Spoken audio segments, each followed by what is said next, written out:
नमस्कार, हर्ष न्यूज की तेज गति वाली बुलेटिन छत्तीसगढ़ रफ्तार में आपका स्वागत है। चलिए शुरू करते हैं क्षेत्रीय खबरों की तेज बुलेटिन छत्तीसगढ़ रफ्तार।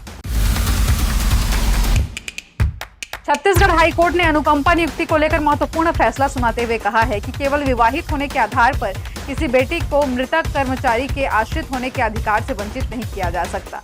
अदालत ने स्पष्ट किया है कि शादी के बाद बेटी अपने माता पिता के परिवार की सदस्य नहीं रहती।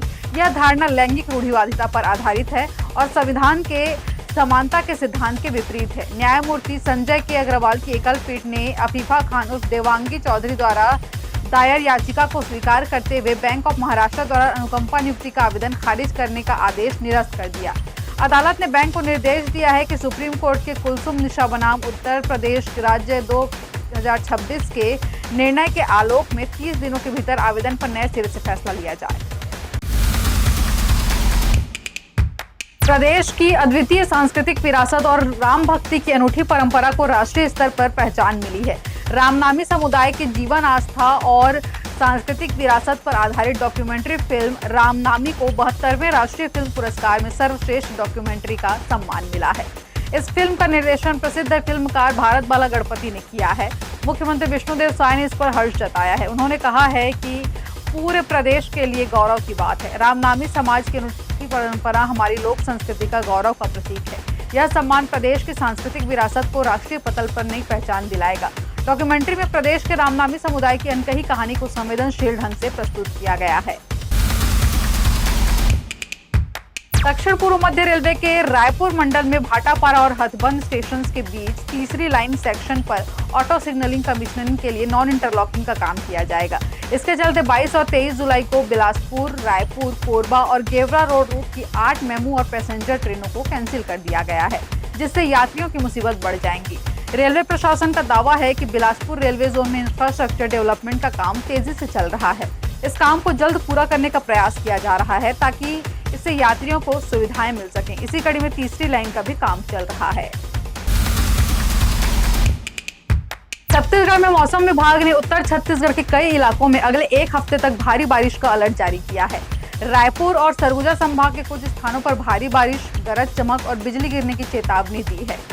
आज 21 जुलाई की सुबह से ही रायगढ़ में तेज बारिश से पैठूडबरी, चंद्रनगर, नामदेव गली और वार्ड नंबर 18 के कई घरों में घुटनों तक पानी भर गया।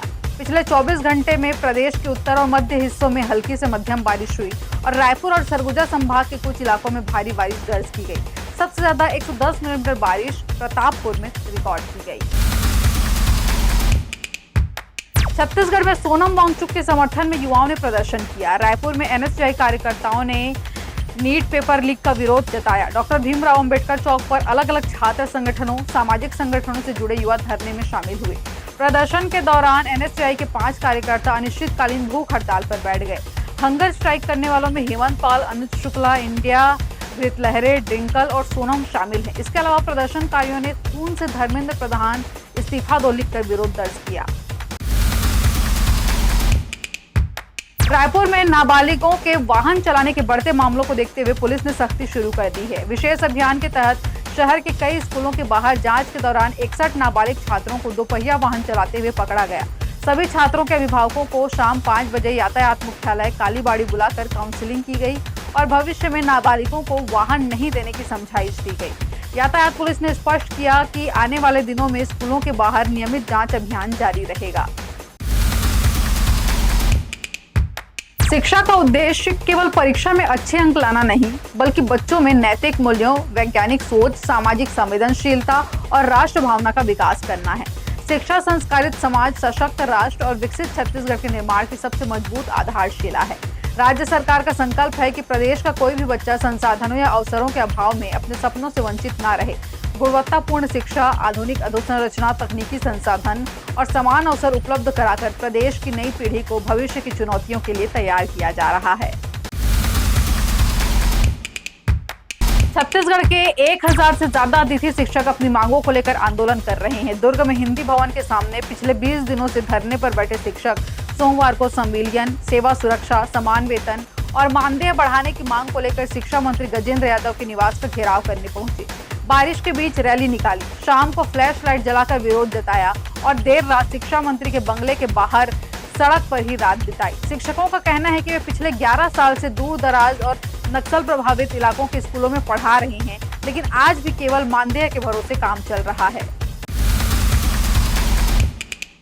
छत्तीसगढ़ रफ्तार की आज के बुलेटिन में फिलहाल इतना ही। अपने आसपास की खबरों से जुड़े रहने के लिए बने रहें हर्ष न्यूज के साथ। नमस्कार।